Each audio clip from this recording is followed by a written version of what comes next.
pero se le trata menos, se le confía menos la vida y en el mundo se confía más en las fuerzas del hombre. Esta pérdida no ha pasado inadvertida, ha tenido repercusiones inesperadas en el seno de la humanidad. La ausencia de Dios, la deshabitación del mundo, el destierro de Dios, no ha hecho más humano al hombre, sino que le ha deshumanizado como consecuencia inmediata. Las palabras de Bernanos que todos conocemos, un mundo sin Dios es una cueva de bandidos, o las palabras de Dostoyevsky, sin Dios todo está permitido, describen una consecuencia que creo que todos los que estamos aquí hemos constatado en la vida. La muerte de Dios trajo consigo la muerte del hombre, aunque nos pese. El famoso texto de Foucault, no el santo, sino el pensador, en la obra Las palabras y las cosas, cuando dice: creíamos haber matado a Dios, pero en definitiva a quien matamos fue al hombre. Lo dice Foucault, lo dice un pensador de las izquierdas. Cuando el hombre destierra a Dios, en su lugar pone al superhombre. Si no tiene un Dios, tiene un ídolo. Se tiene a sí mismo como Dios. Pone su propio yo en el lugar del tú que tiene que descubrir. Por lo tanto, crisis de relación entre Dios y el hombre es crisis grave de humanidad. Crisis grave de Dios.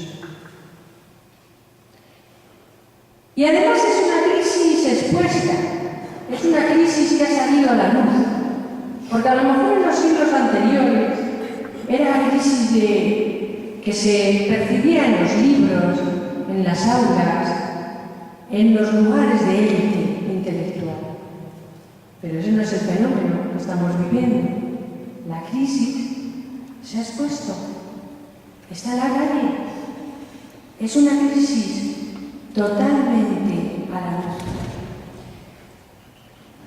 A mí me ha impresionado mucho, me has presentado como profesora, que he sido durante 23 años, ¿no? No son pocos. Doy muchas gracias a Dios por ellos, ¿no? Porque me han hecho la persona que soy, me han formado, ¿no? En esos 23 años, la de veces que he tenido que explicar a mis alumnas, que eran entre bachillerato y COU, las que tenían que estudiar del siglo XX, la gran crisis del siglo XX, ¿no? En todos los aspectos, y explicarles esa crisis cómo se notaba. Tendríamos que volver a los grandes manifiestos de principios del siglo XX, los manifiestos futuristas, dadaístas, haber escuchado, haber leído: Dada no significa nada, que era como decir la vida no significa nada, ¿no?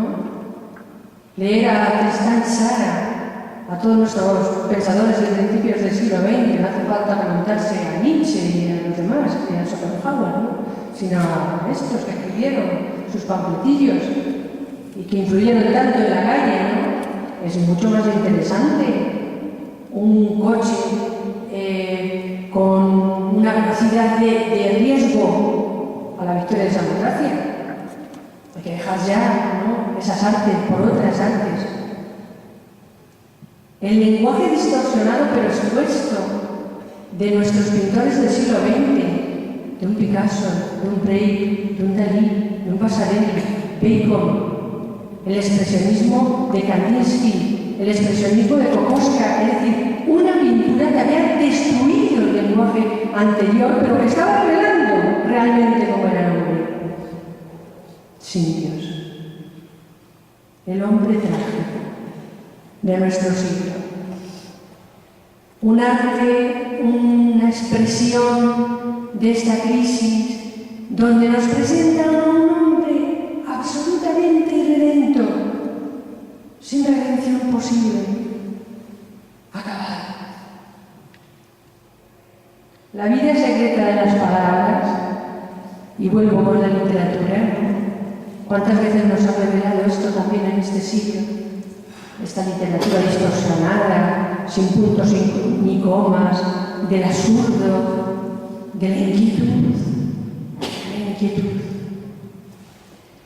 Por lo tanto, es verdad, esta crisis ha quedado, esta crisis en la relación entre Dios y el hombre ha tenido su lenguaje, y su lenguaje era un lenguaje sin lenguaje propio, sin palabra.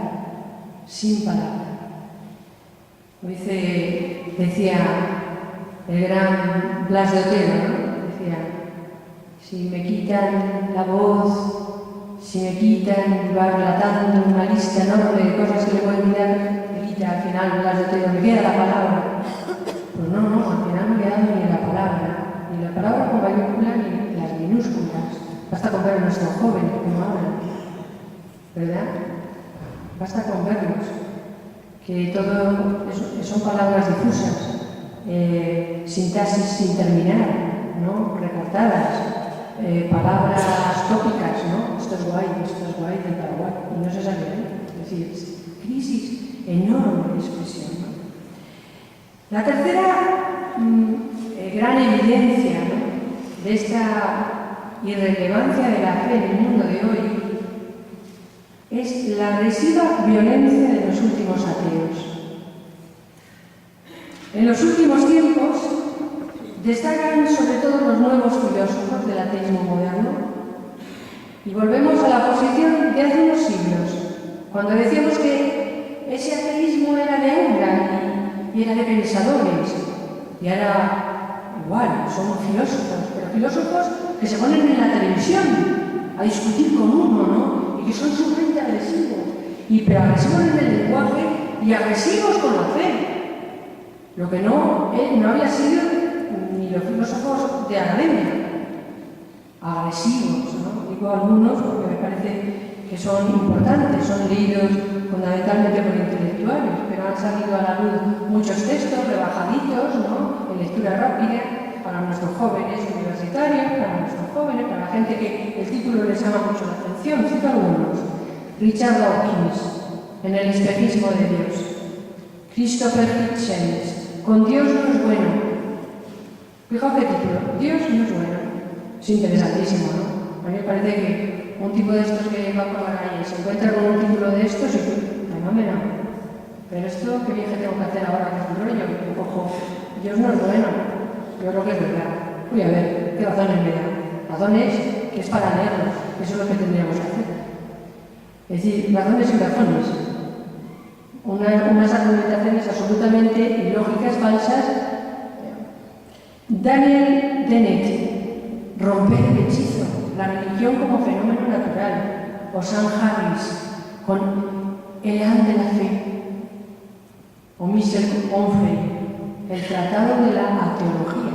Estos son de los últimos años, ¿no? Estos 5 libros, la fuerza que han tenido en todo el ateísmo de todos nuestros universitarios, ¿no? Que lo leen así.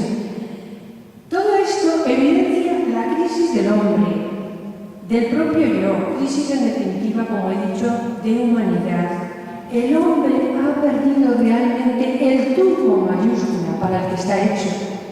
Estamos hechos para una relación, para un encuentro, para una comunión. Perder el interlocutor primero es sentirse perdido en medio del mundo.